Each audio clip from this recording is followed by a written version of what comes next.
ഈ ഒരു പലഹാരം ഇതുവരെ ഉണ്ടാക്കി നോക്കാത്തവർ എന്തായാലും ഒന്ന് ഉണ്ടാക്കി നോക്കണേ. പഴം കൊണ്ട് സിമ്പിളായിട്ട് ഉണ്ടാക്കിയെടുക്കാനും പറ്റും. നല്ല ടേസ്റ്റി ആയിട്ടുള്ള ഈ ഒരു ഐറ്റം എങ്ങനെയാണ് ഉണ്ടാക്കാൻ നോക്കാം. ആദ്യം തന്നെ 4 നേന്ത്രപ്പഴം ഇതുപോലെ കഷ്ണങ്ങളാക്കിയിട്ട് മുറിച്ചെടുത്തിട്ടുണ്ട്. ഇതിനെ ആവിയിൽ വെച്ചിട്ടൊന്ന് വേവിച്ചെടുക്കാം. അധികം പഴുക്കാത്ത പഴം എടുക്കുന്നതായിരിക്കും നല്ലത്. നമ്മൾ ഉന്നക്കായെല്ലാം ചെയ്യാൻ വേണ്ടിയിട്ട് എടുക്കുന്ന ഈ ഒരു പഴുപ്പുള്ള പഴം എടുക്കുക. അതിനെ ഒന്ന് ആവിയിൽ വേവിച്ചെടുക്കാം. ഒരു 10 മിനിറ്റ് നേരം ഹൈ ഫ്ലെയിമിൽ വെച്ചാൽ മതിയാവും. ഇനി ഇത് നമുക്ക് ചൂടാറാൻ വേണ്ടിയിട്ട് മാറ്റി വെക്കാം. ചൂട് മുഴുവനായിട്ടും പോകാൻ വെയിറ്റ് ചെയ്യുന്നു വേണ്ട. നമുക്ക് കയ്യിലെടുത്തിട്ട് ഇതിൻ്റെ തൊലിയെല്ലാം പൊളിച്ച് കളയാൻ മാത്രമുള്ള ചൂടാറിയാൽ മാത്രം മതിയാവും. അധികം തണുത്ത് പോയി കഴിഞ്ഞാൽ നമുക്കിത് ഉടച്ചെടുക്കാൻ ബുദ്ധിമുട്ടായിരിക്കും. അതുകൊണ്ട് ചെറിയ ചൂടിൽ തന്നെ ഇതുപോലെ ഒന്ന് ഉടച്ചെടുക്കുക. ഇതിൻ്റെ ഉള്ളിലെ കറുപ്പൊന്നും പോക്കേണ്ട ആവശ്യമൊന്നുമില്ല. അല്ലാതെ തന്നെ മുഴുവനായിട്ട് ഇതുപോലെ ഒന്ന് ഉടച്ചെടുക്കാം.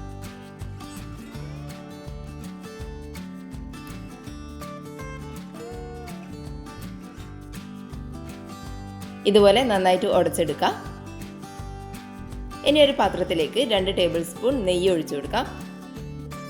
നെയ്യൊന്ന് ചൂടായിട്ട് വരുമ്പോൾ അതിൻ്റെ അകത്തേക്ക് കുറച്ച് അണ്ടിപ്പരിപ്പ് ഇതുപോലെ കൈ കൊണ്ടൊന്ന് പൊടിച്ചിട്ട് ഇട്ട് കൊടുക്കാം.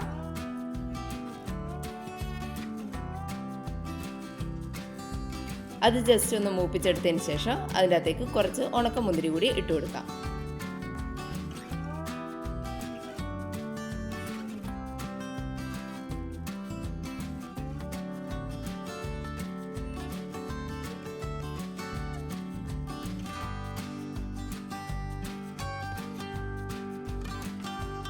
ഇനി ഇതിൻ്റെ അകത്തേക്ക് 1 കപ്പ് ചിരകിയ തേങ്ങ ഇട്ട് കൊടുക്കാം. ഇനി തേങ്ങ ഇതിൻ്റെ അകത്തൊന്ന് വഴറ്റിയിട്ടെടുക്കാം. അധികം മൂത്ത് പോകുമൊന്നും വേണ്ട. അതിൻ്റെ വെള്ളമൊന്നും ഡ്രൈ ആയി പോകരുത്. ചെറുതായിട്ടൊന്ന് മിക്സ് ചെയ്തെടുത്താൽ മതിയാവും. ഒരു ലോ ടു മീഡിയം ഫ്ലെയിമിൽ വെച്ചിട്ട് വേണം ചെയ്യാൻ വേണ്ടിയിട്ട്. ഇനി ഇതിൻ്റെ അകത്തേക്ക് ഒരു 1/4 കപ്പ് പഞ്ചസാര ഇട്ട് കൊടുക്കാം. പഞ്ചസാരേൻ്റെ അളവ് ഓരോരുത്തരും മധുരത്തിനനുസരിച്ചിട്ട് കൂട്ടുകയും കുറയ്ക്കുകയും ചെയ്യാം. ഈ സമയം ഫ്ലെയിം ഒന്ന് ഓഫ് ചെയ്ത് കൊടുക്കാം. അല്ലെങ്കിൽ പഞ്ചസാര മെൽറ്റായി പോവും. അതുകൊണ്ട് പെട്ടെന്ന് ഫ്ലെയിം ഓഫ് ചെയ്യുക. എന്നിട്ട് അതിൻ്റെ അകത്തേക്ക് കുറച്ച് ഏലക്ക പൊടിച്ചതും കൂടി ഇട്ട് കൊടുക്കാം. ഇനി എല്ലാം കൂടി ഒന്ന് മിക്സ് ചെയ്തെടുക്കാം. ഇനി അതിൻ്റെ അകത്തേക്ക് നമ്മൾ ആദ്യം ഉടച്ച് വെച്ചിട്ടുള്ള പഴം ചേർത്ത് കൊടുക്കാം. ഇനി ഇതെല്ലാം കൂടി ഒന്ന് മിക്സ് ചെയ്തിട്ടെടുക്കാം. പഴം എടുക്കുന്ന സമയത്ത് അധികം പഴുക്കാത്ത പഴം തന്നെ എടുക്കുക. അല്ലെങ്കിൽ ഇതുപോലെ ഉടച്ചെടുത്തതിന് ശേഷം മിക്സ് ചെയ്യുമ്പോഴേക്കും കുറച്ചുകൂടി ലൂസായി പോകും.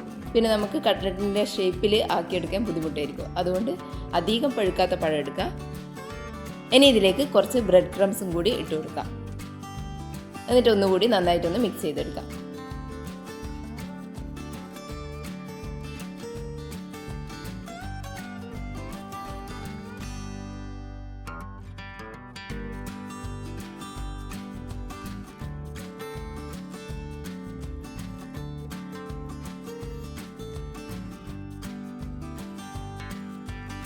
ഇതുപോലെ നന്നായിട്ട് മിക്സ് ചെയ്തെടുത്തിട്ടുണ്ട്. ഇനി ഇതിൻ്റെ അകത്ത് നിന്ന് കുറച്ചെടുത്തിട്ട് നമുക്കൊന്ന് ഉരുട്ടിയെടുക്കാം.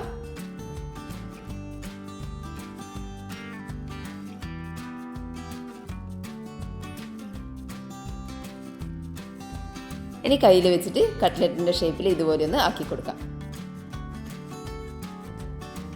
ഇതെനി കുറച്ച് മൈദ മാവിലൊന്ന് മുക്കിയെടുക്കാം. ഇത് മൈദയും മഞ്ഞൾപ്പൊടിയും കൂടി മിക്സ് ചെയ്തെടുത്തതാണ്. അല്ലെങ്കിൽ മുട്ടയൊന്ന് ബീറ്റ് ചെയ്തെടുത്തിട്ട് അതിൻ്റെ അകത്ത് മുക്കിയെടുത്താലും മതിയാവും. ഇനി ഇത് അങ്ങനെ തന്നെ ബ്രെഡ് ക്രംസിൽ ഇട്ട് കൊടുക്കുക. എന്നിട്ട് നന്നായിട്ടൊന്ന് കോട്ട് ചെയ്ത് കൊടുക്കാം.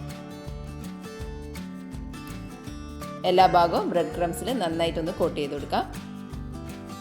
ഇതുപോലെ ബാക്കിയുള്ളത് മുഴുവൻ ചെയ്തെടുക്കാം. ഇനി ഇത് ഫ്രൈ ചെയ്യാൻ വേണ്ടിയിട്ട് ഓയിൽ നന്നായിട്ടൊന്ന് ചൂടാക്കുക.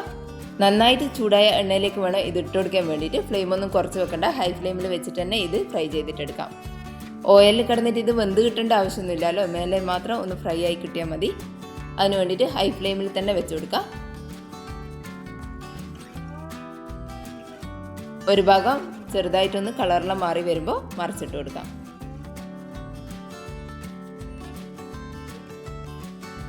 പെട്ടെന്ന് തന്നെ ഇത് ഫ്രൈ ആയിട്ട് കിട്ടും. ഫ്ലെയിം ഒട്ടും കുറച്ച് വെക്കണ്ട. കുറച്ച് വെച്ച് കഴിഞ്ഞാൽ എണ്ണ കുടിക്കുകയും ചെയ്യും. അത് അന്നേരം പിന്നെ ടേസ്റ്റ് ഉണ്ടാവില്ല.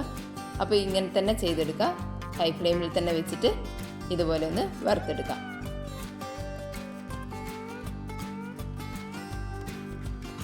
ഒന്നുകൂടി വേണമെങ്കിൽ തിരിച്ചിട്ട് കൊടുക്കാം. അതിനുശേഷം 2 ഭാഗവും ഒരേ കളറായി കഴിഞ്ഞാൽ കോരി മാറ്റാം.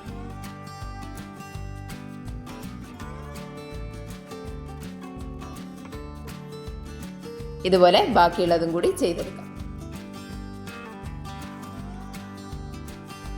ഇത്രയേ ഉള്ളൂ, സിമ്പിളായിട്ട് ഉണ്ടാക്കിയെടുക്കാൻ പറ്റിയ ഒരു ഈവനിങ് സ്നാക്കാണ്. പഴംപൊരിയെല്ലാം ഉണ്ടാക്കുന്നതിന് പകരം ഇതുപോലെ ഒന്ന് ഉണ്ടാക്കി നോക്കിക്കോ.